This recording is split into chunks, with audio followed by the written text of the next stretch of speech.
ప్లేన్లో లోపముంది. ఇప్పుడు ఆపకపోతే అందరూ చనిపోతారు. ఎయిర్పోర్ట్ రన్వే దగ్గర గాలి ఈదులాడుతుంటే ఇంజన్ల గుండెలు బాదే శబ్దం, అనౌన్స్మెంట్ శబ్దాల మధ్య అకస్మాత్తుగా ఒక తీక్షణమైన స్వరం మోగింది. కొందరు తిరిగి చూశారు. గ్రౌండ్ స్టాఫ్ కళ్ళు ముడుచుకుని చూశారు.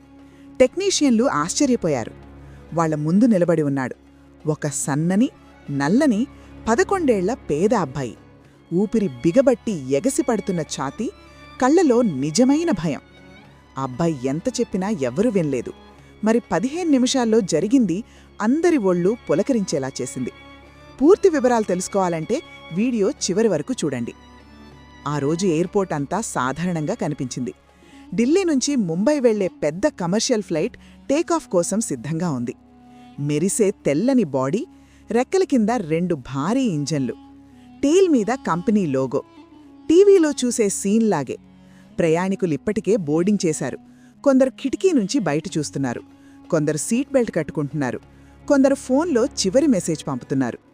కాక్పిట్లో పైలట్, కో పైలట్ కూర్చున్నారు. చెక్ లిస్ట్ చదువుతున్నారు. Fuel, navigation, communication, auto pilot అన్నీ స్క్రిప్ట్లా నడుస్తున్నాయి. గ్రౌండ్ స్టాఫ్ చివరి చూపు విసురుతోంది. ల్యాండింగ్ గేర్, టైర్లు, డోర్లు, కార్గో డోర్ అన్నీ ఫైనల్ చెక్. రన్వే మరోవైపు మరికొన్ని ప్లేన్లు టాక్సీ చేస్తున్నాయి. కంట్రోల్ టవర్లో వాళ్లు మానిటర్ల మీద కళ్ళు పెట్టి ఉన్నారు. ఆ గందరగోళం మధ్య నిలబడి ఉన్నాడు ఆర్యన్, ఎయిర్పోర్ట్ క్లీనర్ కొడుకు. అతని నాన్న పేరు రమేష్. ఎయిర్పోర్ట్లో చాలా ఏళ్ల నుంచి పనిచేస్తున్నాడు. సామాను షిఫ్ట్ చేయడం, ట్రాలీలు అమర్చడం, చెక్-ఇన్ ఏరియా, గేట్ల దగ్గర శుభ్రత చూడడం ఇవే అతని పని. అతని యూనిఫామ్ ఫ్యాన్సీ కాదు. సాధారణ జాకెట్ మీద కంపెనీ లోగో, మెడలో లో లెవెల్ స్టాఫ్ ఐడి కార్డ్. ఆ రోజు మొదటిసారి ఆర్యన్ను తోడుగా తీసుకొచ్చాడు.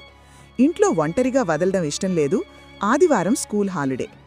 నాన్న ఏం చేస్తాడో చూడు, భవిష్యత్తులో మంచి జీవితం కోసం ప్రేరణ వస్తుంది అనుకున్నాడు. ఆర్యన్కు ఎయిర్పోర్టు మాయలోకంలాగా అనిపించింది.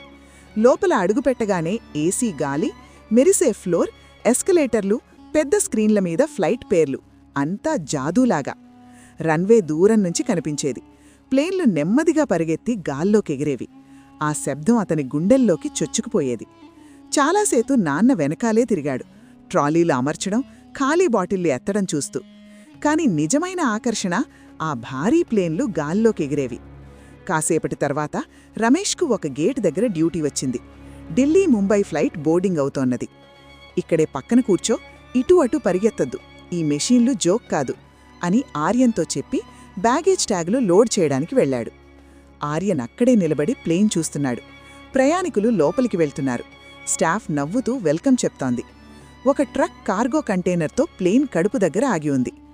ప్లేన్ వెనక టేల్ దగ్గర ఒక ప్రత్యేక భాగం కనిపించింది.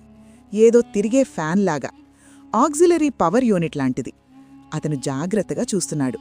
అకస్మాత్తుగా ఒక చిన్న మెరుపు, వైరు నుంచి చిన్న స్పార్క్ లాగా. కళ్ళు రుద్దుకున్నాడు. మళ్ళీ చూశాడు. మళ్ళీ సన్నని స్పార్క్. ఆర్యన్ ఆగిపోయాడు. టీవీలో ఒక డాక్యుమెంటరీలో చూశాడు. చిన్న ఎలక్ట్రికల్ స్పార్క్ నుంచి పెద్ద ఫైర్ ఎలా వస్తుందని, ముఖ్యంగా ఫ్యూయల్ దగ్గర. గుండె వేగంగా కొట్టుకుంది. దగ్గర్లో ఉన్న టెక్నీషియన్ దగ్గరికి పరిగెత్తాడు.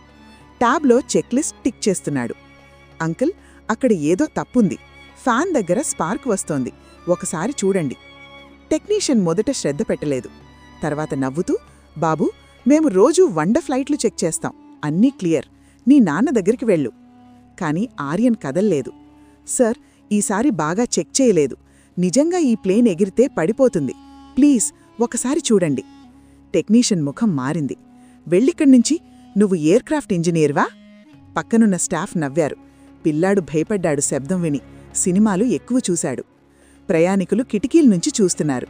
చిన్న అబ్బాయి స్టాఫ్తో మాట్లాడుతూ చేతులూపుతున్నాడు.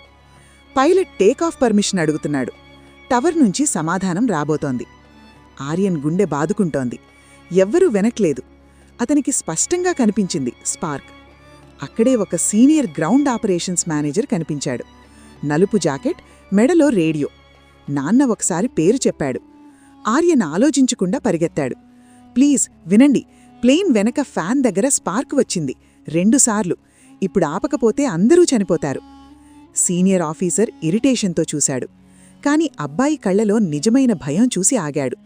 వాకీటాకీ తీసి flight XXXX take off hold, చివరి ఇన్స్పెక్షన్. టెక్నీషియన్లు కోపంగా చూశారుగాని ఆర్డర్ పైనుంచి చేయాల్సిందే. ప్లేన్ వెనక భాగం తెరిచి చూశారు. అందరి ముఖాలు బూడిద రంగు అయ్యాయి. వైర్ లూజ్ అయ్యి ఘర్షణ వల్ల ఎక్స్పోజ్ అయింది. దగ్గర్లో మోటార్ ఓవర్ హీట్. టేకాఫ్ సమయంలో వైబ్రేషన్ పెరిగితే స్పార్క్ పెరిగి ఫైర్ లేదా బ్లాస్ట్ జరిగేదు. అంటే ప్లేన్ గాల్లోకెగిరాక కొన్ని నిమిషాల్లో ఫైర్ బాల్ అయ్యేది. ఎంక్వైరీలు జరిగాయి. లాపర్వాహీ చేసిన టెక్నీషియన్లు సస్పెండ్, 10 ఏళ్ల బ్యాన్, ఫ్లైట్ క్యాన్సిల్. ప్రయాణికులు మొదట కోపంగా చూశారుగాని నిజం తెలిసాక ఒళ్ళు పులకరించింది. ఆర్యన్ను ఆఫీస్కు పిలిచారు. అక్కడ అధికారులు, ఎయిర్లైన్ రిప్రజెంటేటివ్ నాన్న రమేష్. సీనియర్ ఆఫీసర్, నువ్వు చూశావు, డిగ్రీ వాళ్లు చూడనిది. నీకు బాధ్యత లేదు, కాని నువ్వు బాధ్యత తీసుకున్నావు. ఆర్యన్ సన్నగా, నేను సరైనవి చూసి చెప్పాను సార్. చూసి మౌనంగా ఉంటే నన్ను నేను చూసుకోలేకపోయేవాణ్ణి. రమేష్ కొడుకును గట్టిగా హత్తుకున్నాడు. గర్వం, భయం, రిలీఫ్, కన్నీళ్లు. కొన్ని రోజుల్లో ఆర్యన్కు బ్రేవరీ అవార్డ్, స్కాలర్షిప్ ప్రామిస్. మీడియాలో కొంచెం కవరేజ్. క్లీనర్ కొడుకు 100 ప్రాణాలు కాపాడాడు. ఈ కథ చెప్తోంది, చిన్నవాడైనా సరైనది చూసి మాట్లాడితే ప్రపంచం మారుతుంది. వినడం కూడా ఒక బాధ్యత.